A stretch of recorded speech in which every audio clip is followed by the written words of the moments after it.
So, Sheree, embedded in the Affordable Care Act, I mean, I think people know the broad strokes, and people, and I would say, I think America is far more conscious of the broad strokes of what the Affordable Care Act, and we should say the Patient Protection Affordable Care Act, because I think people are becoming more and more aware of the patient protections involved in what we now call Obamacare. But within the sort of major pillars, the expansion of Medicaid, the regulations on what constitutes actual health insurance, sort of a baseline for these things, and then the subsidies involved in the exchanges. There are a lot of different pilot programs, and that's the one that you write about that is taking place in Missouri. And welcome to the show. Thank you, Scott. I appreciate that. So tell us about this story in Missouri.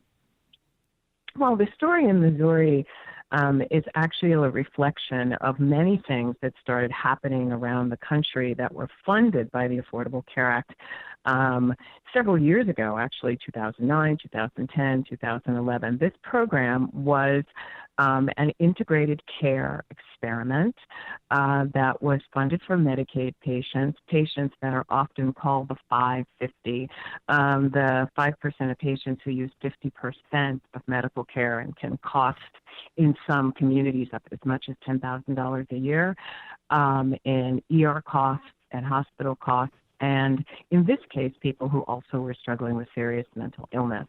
These types of innovations, these types of programs were a key part of the ACA. This one, I believe, was done through the Social Security Administration. There are others that were largely done through the Centers for Medicaid and Medicare Innovation Center, which is still alive, but there is a question about how long it may be. And there were efforts to reform payment models and give people better care. So, all right, let's start with this 550 designation. Now, I've heard of that dynamic a lot more as of late. And for many years, we heard that basically 80% of healthcare costs are borne by 20% of the population. And this is, I guess, a subset of that 20% population, which bears an even greater percentage of cost. So let me ask you this, and then I want to go through, like, what that person, that profile of a person, what would cause that person to be requiring so much care. But when we talk about the United States as being much more expensive in terms of healthcare per capita, is it because that 5% exists and doesn't exist in other situations? Is it because the care for that 5% is that much more expensive?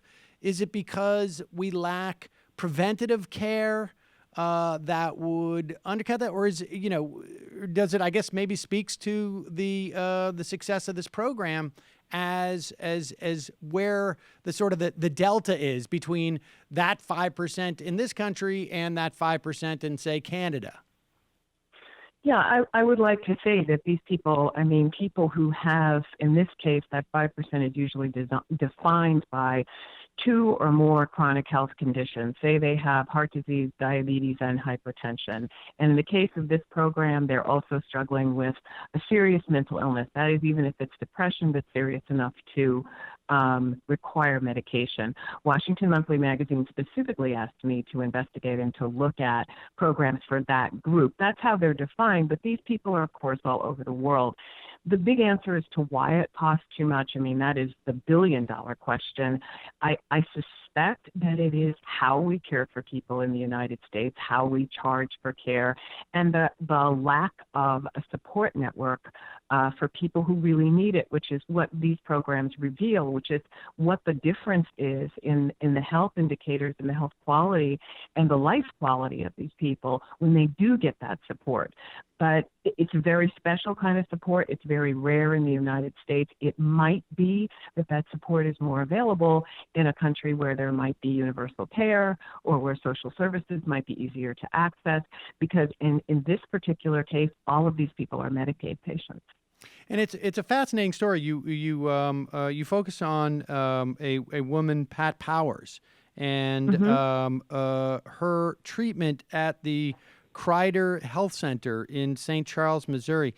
And you really do get a sense of what can go wrong when you have a patient who is taking so many different medications, but they're coming from so many different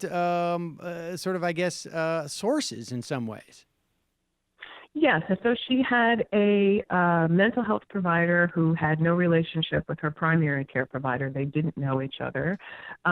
She was initially trying to juggle several part-time jobs to hold herself together, which was making her anxiety disorder and depression and other psychological issues more difficult to manage.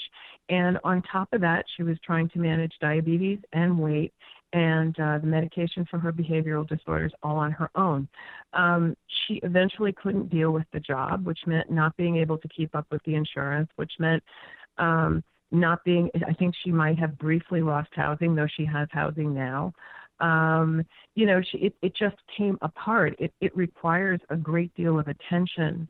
One of the care providers that I interviewed, Nancy Gongaware, who is a nurse navigator in this system, said, just think of how much it takes for a person whose life is completely together to just manage diabetes.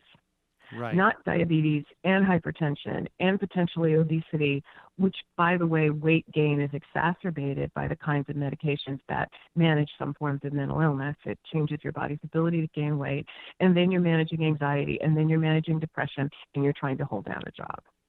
And I would imagine there are reactions between the medication, too. I mean, if you don't have the same person who is prescribing them or isn't aware of what's being prescribed, and you have a patient who is having a tough time sort of maintaining the different medications that they're supposed to be taking or that they are taking, that I imagine these interactions become a problem. Yes, one of the things they do, this is a patient-centered medical home demonstration, and they were carried out all over the country, and hopefully they will continue to be. One of the key aspects of a medical home is to make sure that providers caring for a person interact with each other and share medication information and share information about hospitalization, so that a behavioral health provider, for example, knows when someone ends up in an ER. And so that they don't have this situation where a person is being over-medicated or having interactions. Okay, well, we're going to take a break, and when we come back, I want to talk about the specifics of this pilot program and this grant that Missouri got, and I want to talk about why they're getting a pilot program for Medicaid when they didn't accept the expansion of Medicaid in that state. We got to take a quick break. We'll be right back. We're talking to Sheree Crute from she's written a piece for the Washington Monthly, how an obscure Obamacare provision is quietly saving lives and money in Missouri. I'm Sam Seder. This is Ring of Fire. We'll be right back after this.